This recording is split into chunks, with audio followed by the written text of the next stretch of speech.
As for the demonstrations, no demonstration really shows everything that glaze medium can do. Because, as I said, there are so many functions for glazes that every demonstration will basically demonstrate one function.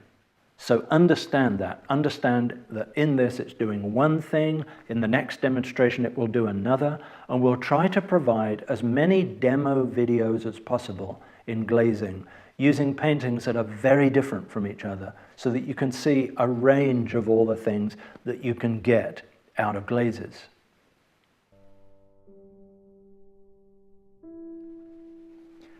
I'm very grateful to the artist, Deborah Elliott, for allowing us to use this landscape of hers to demonstrate glazing. And the first step in figuring out what kind of glaze a painting will be benefited by is to find out the artist's intention. And if it's your painting, hopefully you will already know your intention for the painting, your goal for it.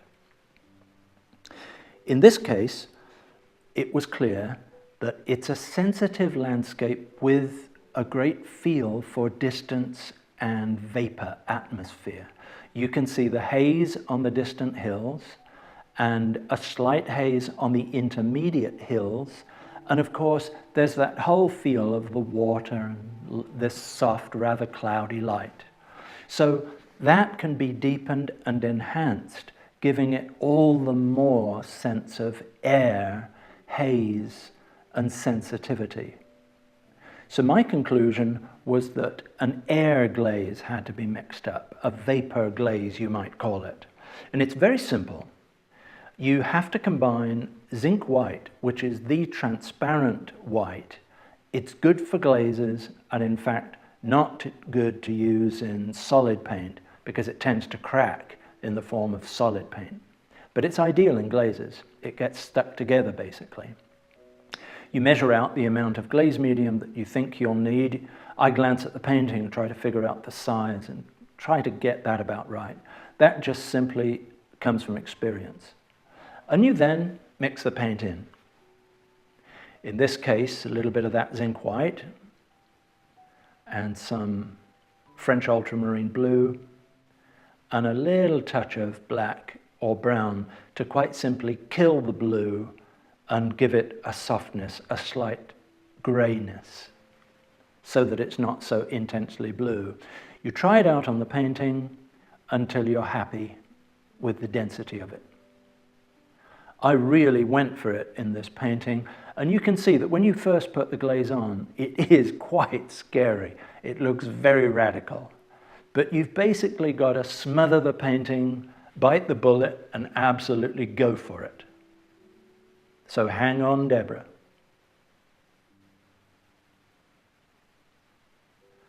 This is where the good house painting brushes come in. And then a softer brush to flatten the glaze out. And you can see that I tend to do it in alternating layers, vertically and horizontally, until I've worked it into the weave of the canvas, and the glaze is very even, like a strong mist across the whole landscape. As a matter of fact, I quite like it just like that.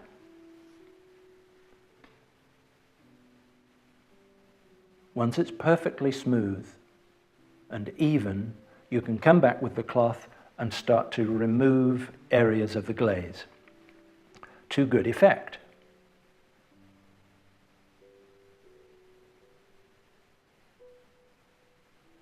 I want to take out some areas of the near trees so that there's less haze on them and they look much closer than the far distance. Now this will look patchy for a minute, but when that is softened later, it'll be more clear.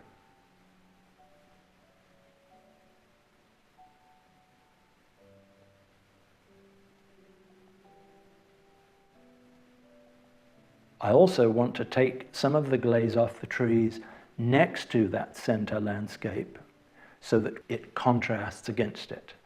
I'm putting these lines in the water too, because it will give a mirror-like quality to the water, revealing those reflections more clearly again. Where the glaze medium is Left on the water, it will look like that fine mist that clings to the water in those northern lakes. If you really want to pull the glaze medium off, you have to use a fresh cloth or a clean bit of cloth.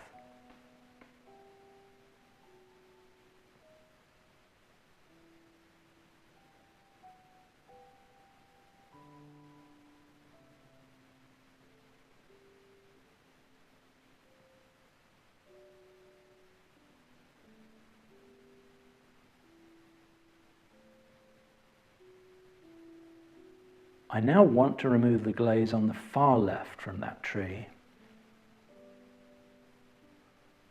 but leave a little bit of it peeking through as if there's a tree visible behind it that is further back and therefore more misty.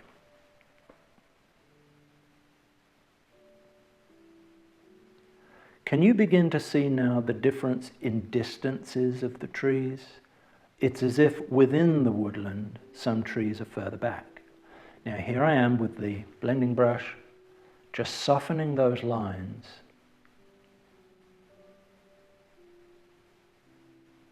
So that they come together and become understandable as soft transitions from one distance to another.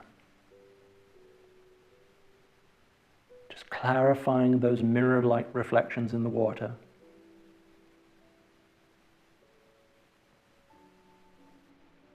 And I do need to take the glaze medium off the horizon here, just to intensify that light cutting through the mist, the pink. Once again, softening the edge.